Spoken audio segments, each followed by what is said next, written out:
Ce soir, transfert en santé. On analyse l'offre d'Ottawa avec nos journalistes.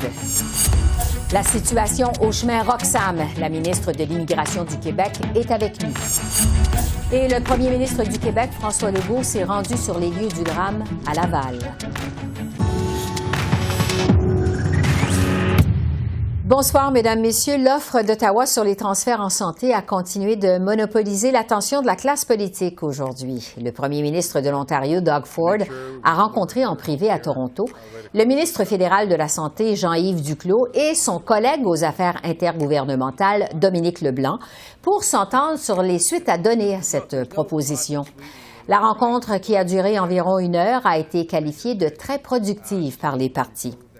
Pendant ce temps, la Chambre des communes, le Bloc québécois est revenu à la charge pour dénoncer les sommes insuffisantes présentées par le gouvernement Trudeau mardi. Le fédéral avait promis une offre substantielle pour soutenir le système de santé. On a plutôt eu droit à une substantielle déception. Le ministre savait que le Québec et les provinces avaient besoin de 28 milliards de plus par année pour réparer les réseaux de santé. Il leur en offre à peine le 6e. Le ministre est-il sérieusement capable de prétendre qu'en offrant le 6e de l'argent nécessaire, il donne les moyens au Québec de régler les problèmes en santé? Oui. Le secrétaire parlementaire au ministre de la Santé. Merci, Monsieur le Président. Les populations canadiennes s'attendent à pouvoir recevoir les services de santé quand ils en ont besoin. Notre gouvernement est là maintenant et à l'avenir dans les investissements et tout ce qui est nécessaire. Merci pour la question, Monsieur le Président. Et cette offre sur les soins de santé, ça a dominé la semaine, évidemment, à Ottawa. Pour analyser les impacts politiques de cette proposition fédérale, je retrouve nos journalistes Joël Denis Bellavance, Catherine Lévesque, qui sont avec moi en studio, et Yves Malo, qu'on retrouve de façon virtuelle. Bonsoir à vous trois. Bonsoir. Bonsoir. Bon, évidemment, on connaît les chiffres, là, rendus à ce stade-ci de la semaine. 4 milliards qui est offert par Ottawa par année pour les provinces, alors que les provinces demandaient 28 milliards. Joël Denis, de façon générale, qu'est-ce que vous avez pensé de cette offre, disons, en deçà des attentes? Bien, je pense que c'était prévisible que ce ne soit pas à la hauteur de ce que réclamaient les provinces, parce que c'est le premier ministre, Justin Trudeau, l'avait télégraphié. Maintenant, est-ce que ça devait être aussi bas que ça? Je pense que la déception était de mise pour les provinces. Mais d'un autre côté, le gouvernement fédéral, Justin Trudeau en tête, a bien joué son jeu en gardant tout près de lui toutes les cartes nécessaires pour éviter de s'attirer les critiques des provinces avant la tenue de la fameuse rencontre. Et donc, la rencontre qui a eu lieu avec les premiers ministres des provinces, c'était comme à prendre ou à laisser. Les premiers ministres ont été comme mis devant un fait accompli. Ils sont retournés un peu chez eux, ils vont mijoter le tout. Mais je m'attends à ce que plusieurs des provinces acceptent ce qui a été mis sur la table par le gouvernement fédéral, parce que le gouvernement fédéral, à mon sens, a bien joué ses cartes. Oui, c'est ça. On va y revenir dans un instant. Mais parce que le ministre fédéral de la Santé a dit qu'il n'allait pas remettre un sou de plus, en fait, je devrais dire, sur la table. Curieusement, les provinces se sont ralliées quand même assez vite, ont réagi, je dirais, mollement. Qu'est-ce que vous avez pensé de la réaction, Catherine, des provinces? Ben en fait, ma première réaction, c'est le gouvernement fédéral les a eus à l'usure presque, parce que, bon, ça fait quand même 2 ans et demi qu'ils demandent une telle rencontre, qu'ils demandent plus d'argent. Et là, eh bien, ils se retrouvent, oui, avec plus d'argent, avec quand même plusieurs milliards. Là. Je pense que c'est une somme assez importante, mais clairement insuffisante pour eux. Et la réaction, elle est pas mal unanime, même de Québec, qui dit, bien, c'est mieux que rien, on va prendre l'argent. Et en plus, il y a la saison des budgets aussi. Donc, Joël Denis disait, ils ont bien joué leur carte. Effectivement, ils ont bien joué leur carte parce qu'ils savent très bien que les provinces sont un peu prises à la gorge actuellement. Elles ont besoin de cet argent et elles veulent démontrer là, à leur population là, que justement, elles avancent avec le gouvernement fédéral. Oui. Plus particulièrement, justement, sur la réaction du premier ministre du Québec, François Legault, ça a surpris beaucoup de monde quand même. Catherine, vous le disiez, il a dit, bon, c'est mieux que rien. Visiblement, M. Legault a perdu son ton combatif. Yves, comment vous interprétez cette réaction du premier ministre Legault? Ben, je ne me l'explique pas, justement, parce que il avait mis la barre assez haute et avait dit pas question d'accepter des grenailles, mais le gouvernement fédéral est arrivé avec une stratégie très claire, c'est-à-dire payer peu, mais payer vite. Et cette stratégie-là est très gagnante parce que plusieurs gouvernements, la durée de vie des gouvernements généralement est assez courte, alors on est tenté de prendre le pactole tout de suite et pelleter le reste du problème par en avant. Alors, oui, c'est une stratégie gagnante. Et quelqu'un comme M. Legault pense à son prochain budget et se dit « vaut mieux ça que rien ». C'est une stratégie qui s'explique, mais qui n'est pas très, très gagnante à long terme. Joël Denis. Oui, et M. Legault pensait peut-être que le Front commun des provinces allait tenir. Ça a tenu jusqu'à une certaine façon, mais on voit déjà que le Front commun des provinces est en train de filocher. Courtoisie du premier ministre de l'Ontario, Doug Ford, qui, lui, semble être devenu un allié objectif de Justin Trudeau à Queen's Park. Pourquoi? Parce que M. Ford aime conclure des deals. On l'a vu avec les différents deals qui ont été conclus dans le secteur automobile. Et il s'entend très bien avec Justin Trudeau, et particulièrement avec le ministre des Affaires intergouvernementales, Dominique Leblanc, avec qui il a déjà fumé un cigare quand ils se sont croisés en août dernier au domicile de M. Leblanc au Nouveau-Brunswick. Donc, je crois qu'on assiste à une forme de bromance canadienne entre M. Trudeau et M. Ford, parce que les deux s'entendent super bien. En fait, on l'a constaté d'ailleurs lors de la commission Rouleau. M. Ford s'était fait critiquer de ne pas être venu témoigner. M. Trudeau l'a un peu défendu et vice-versa, l'un a défendu l'autre. Donc, véritablement, il y a des atomes crochus beaucoup plus pointus que l'on pense entre M. Trudeau et M. Ford. On voit que M. Ford a déjà rencontré d'ailleurs aujourd'hui les ministres Leblanc et Duclos, avant même que le Conseil de la Fédération sorte.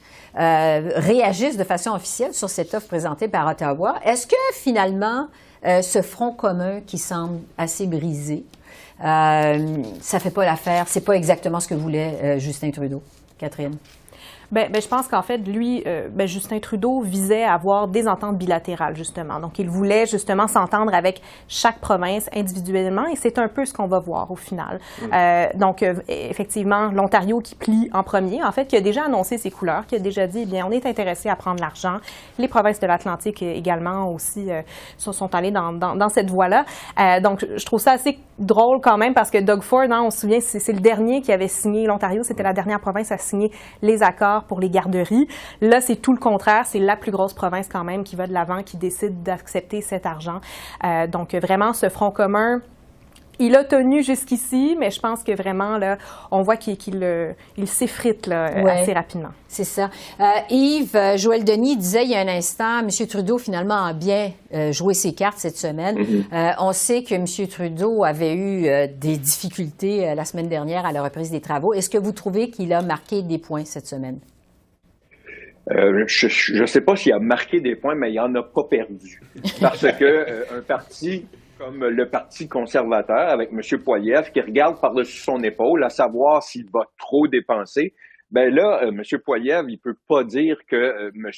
Trudeau a mal calculé et a donné beaucoup trop d'argent aux provinces. Il a même dit qu'une entente sur la santé serait respectée par un gouvernement conservateur.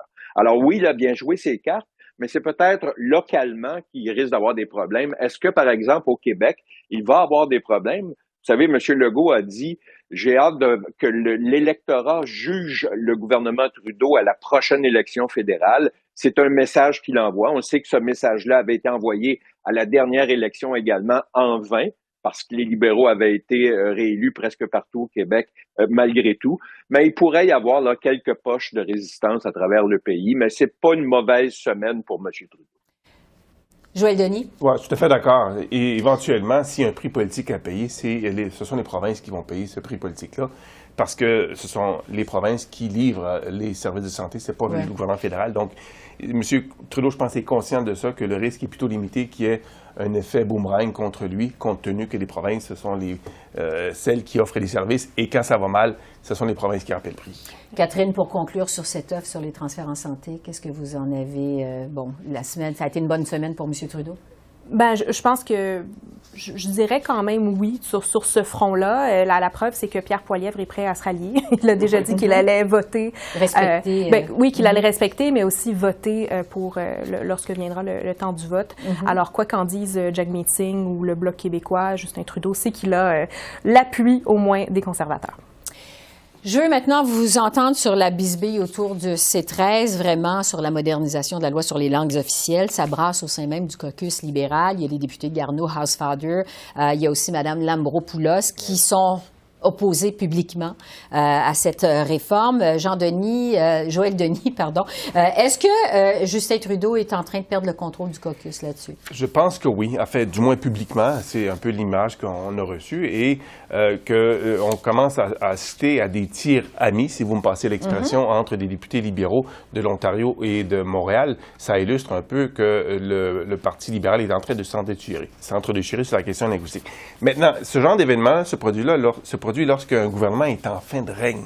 Donc, ça donne des effluves de fin de règne, si vous voulez, à toute cette affaire. Et ce qu'on me raconte en coulisses, c'est qu'il y aurait peut-être une dizaine de députés libéraux du Québec qui seraient d'accord avec la position de Marc Garneau, Mme Lambro-Pounos, M. Hosfather. Il y en aurait une dizaine en tout qui partageraient cette opinion-là. Donc, M. Trudeau, probablement, va devoir mettre son pied à terre d'une manière ou d'une autre pour tenter de ramener tout le monde dans le bon rang. Autrement, et ça, c'est un peu l'effet spectaculaire, c'est que c'est les partis de l'opposition au comité sur la langue officielle qui sont en train de sauver le projet de loi du gouvernement sur la réforme de la loi sur les langues officielles. C'est quand même paradoxal. Ouais. J'ai jamais vu depuis que je couvre la colline parlementaire. Oui. Yves, je vais aller à vous parce qu'il y a même un député franco-ontarien, Francis Drouin, qui a annoncé cette semaine, qui a dénoncé, en fait, d'une certaine façon, cette semaine, et là, j'utilise ces mots, un show de boucan. Il dit même que c'est pas le West Island à Montréal qui va contrôler la politique linguistique au Canada. Qu'est-ce que vous avez pensé, vous, de toute cette affaire autour du projet de loi C-13? Ça a suscité en moi 3 questions essentiellement. La première, où est Pablo Rodriguez, le lieutenant du Québec qu'on ne voit plus depuis l'affaire El Gawabi? On a l'impression qu'il n'est plus consulté. Où est le whip Steve McKinnon, qui est la personne qui doit mettre de l'ordre dans la cabane?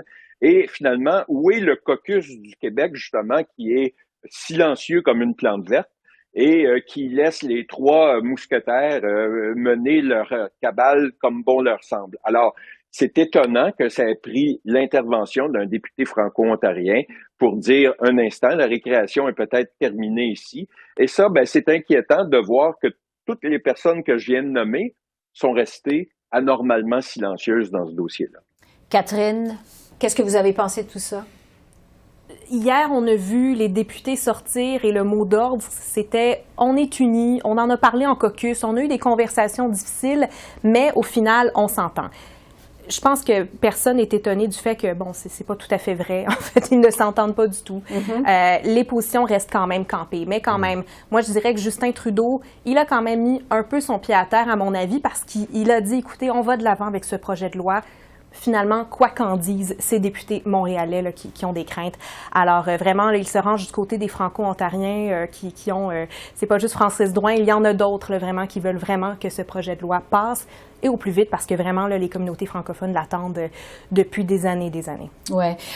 Yves, je retourne à vous parce que Joël Denis a dit il y a un instant, ça commence à sentir la fin de règne pour Justin Trudeau. Quel est votre avis là-dessus? Je suis assez d'accord avec Joël Denis.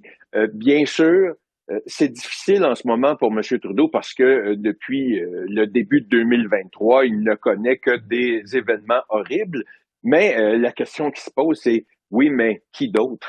Alors, c'est là la grande question. Oui, un parti après autant d'années au pouvoir, ça sent toujours la fin de règne, mais j'ai pas en tout cas nettement l'impression que M. Poilievre est sur un air d'aller.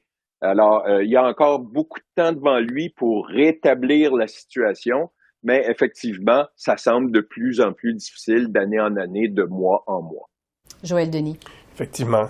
Et donc, les partis de l'opposition vont tenter de profiter justement de la bisbille au sein du Parti libéral. Et c'est la pire chose qui peut arriver au Parti libéral parce que si un parti se divise de la sorte devant les caméras, ça ne donne pas l'impression que c'est un parti qui est discipliné pour exercer le pouvoir. On l'a vu dans le cas de Paul Martin et Jean Chrétien quand on s'est chicané sur la place publique. Ça a donné quoi? Les Canadiens se sont tournés vers un parti qui était beaucoup plus discipliné, le Parti conservateur. Donc, toute bisbille interne ne peut que favoriser les partis de l'opposition. Catherine, il nous reste une trentaine de secondes. Le mot de la fin sur le gouvernement libéral. Oui, justement, je pense que les problèmes s'enchaînent. Il y a visiblement des problèmes de communication. Le gouvernement libéral a l'air d'être en manque d'idées. Et même quand il prend des décisions, il prend des décisions tout croche, finalement. Donc, je pense que vraiment, là, ceux qui spéculent qu'il y aura des élections cette année, je n'en suis pas certaine, mais je suis certaine, il faut vraiment que les libéraux là, se ressaisissent.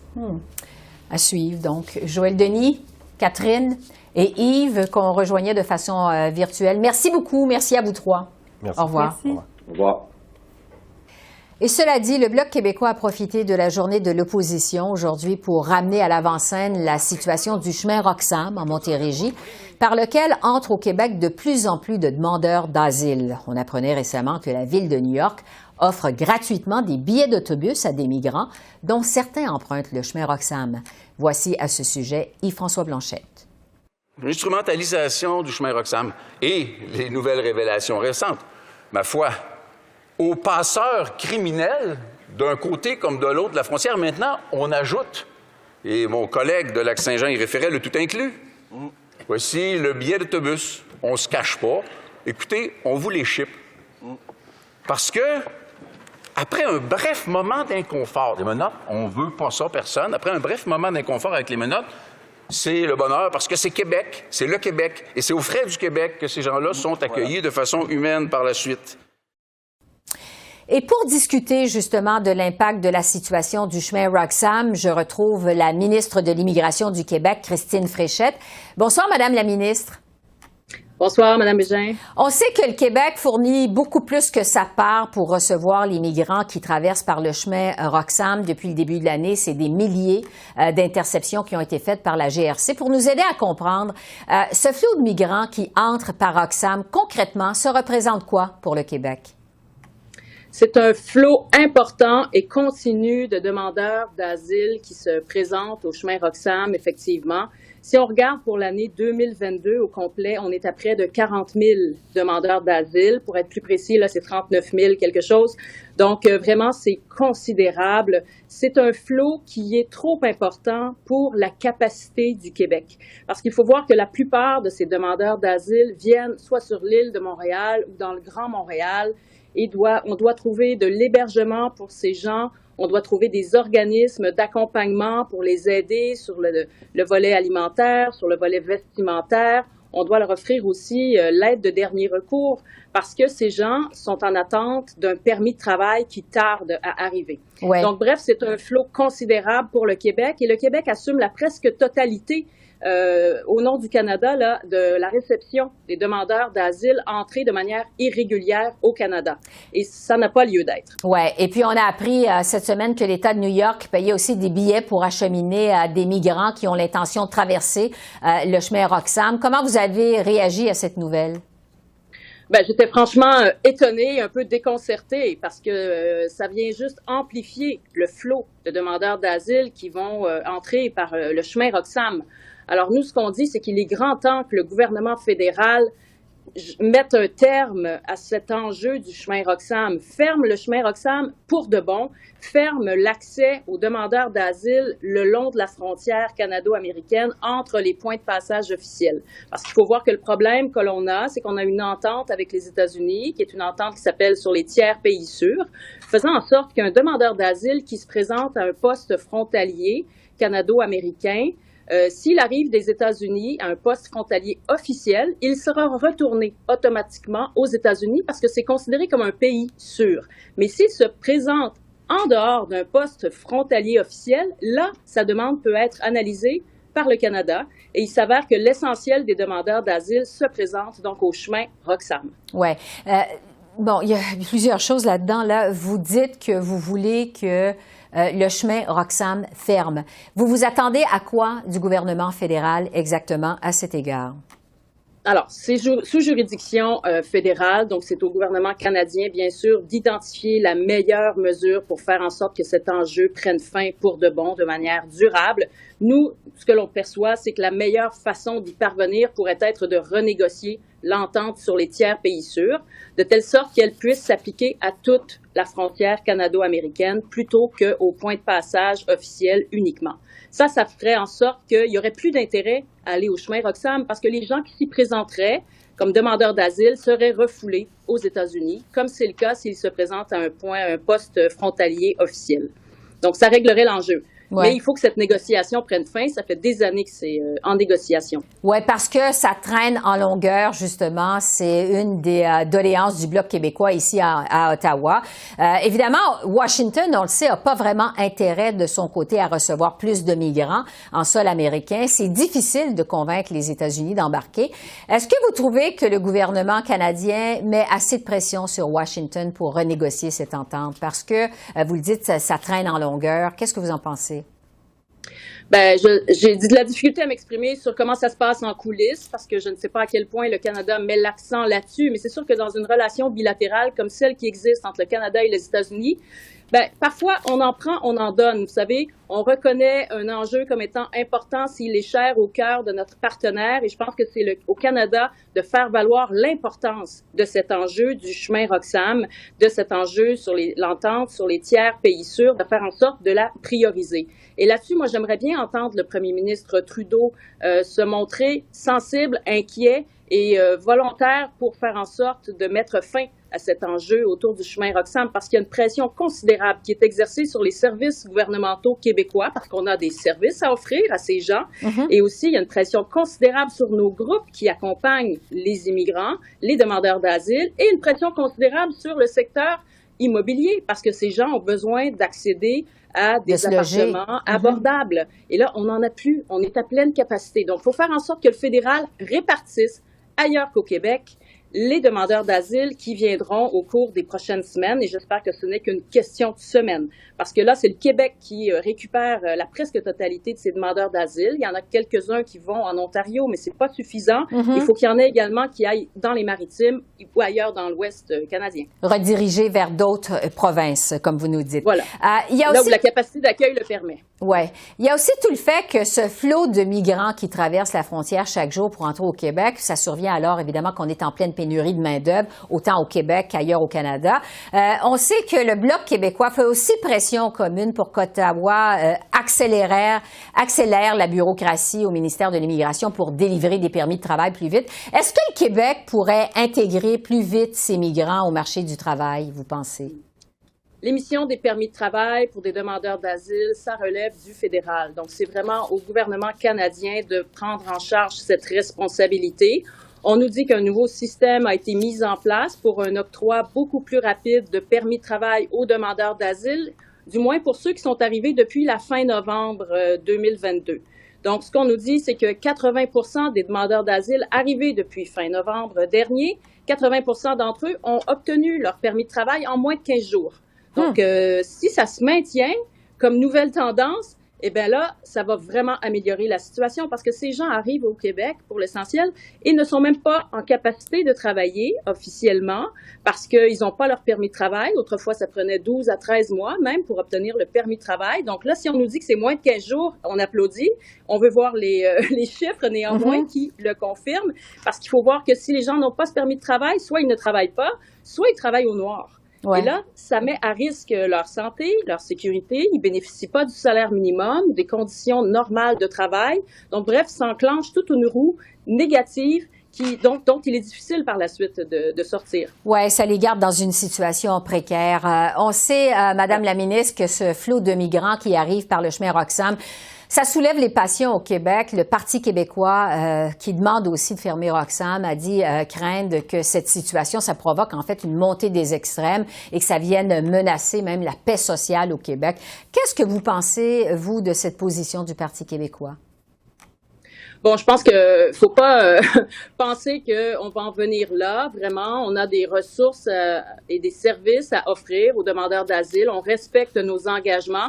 Ça fait en sorte qu'ils peuvent subvenir à leurs besoins. Je pense que c'est des gens qui ont parcouru souvent des milliers de kilomètres pour s'offrir une meilleure qualité de vie.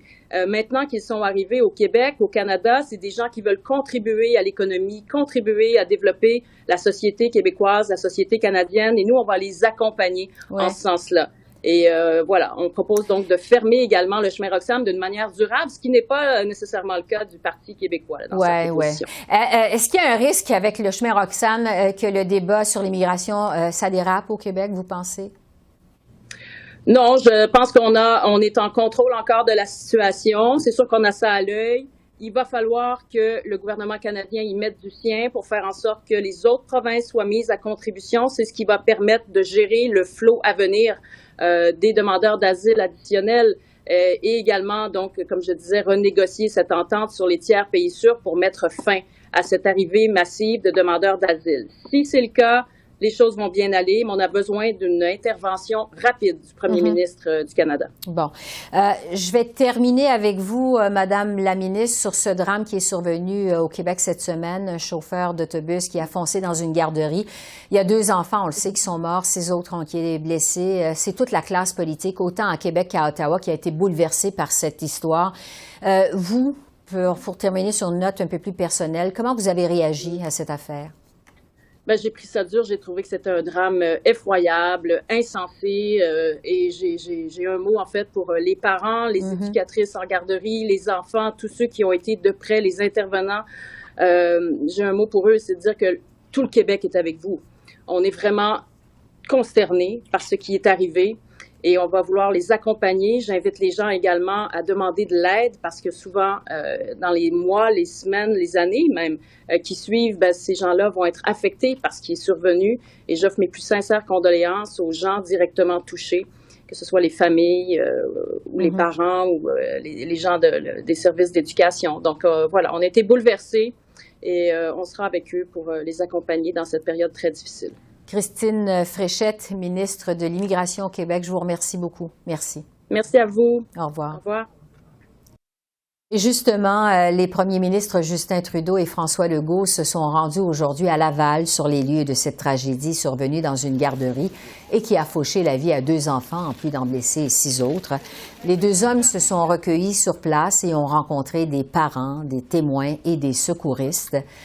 Au lendemain du drame, le choc et la consternation étaient encore bien présents à Laval. Le premier ministre Legault a, entre autres, salué le courage et la bravoure des premiers répondants. Et il a invité ceux et celles qui ont vécu de près ou de loin l'événement de ne pas hésiter à aller chercher de l'aide. Bien, écoutez,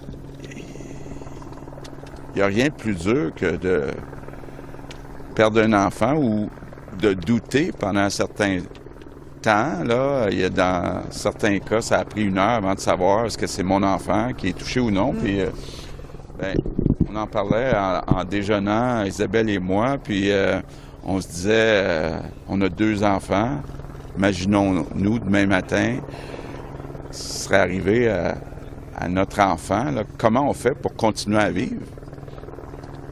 C'est aussi grave que ça.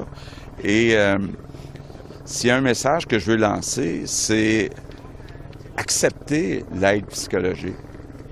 Accepter d'aller parler. Parce que pensez aux enfants, même les enfants qui sont corrects, qui ont vu ça, les employés qui ont vu ça, probablement c'est des images qu'ils vont garder dans leur tête toute leur vie. Alors voilà, c'est comme ça qu'on a vu l'essentiel de l'actualité de ce jeudi 9 février sur la colline parlementaire à Ottawa. Esther Bégin qui vous remercie d'être à l'antenne de CEPAC, la chaîne d'affaires publiques par câble. Je vous souhaite une excellente fin de soirée et je vous dis à demain. Au revoir.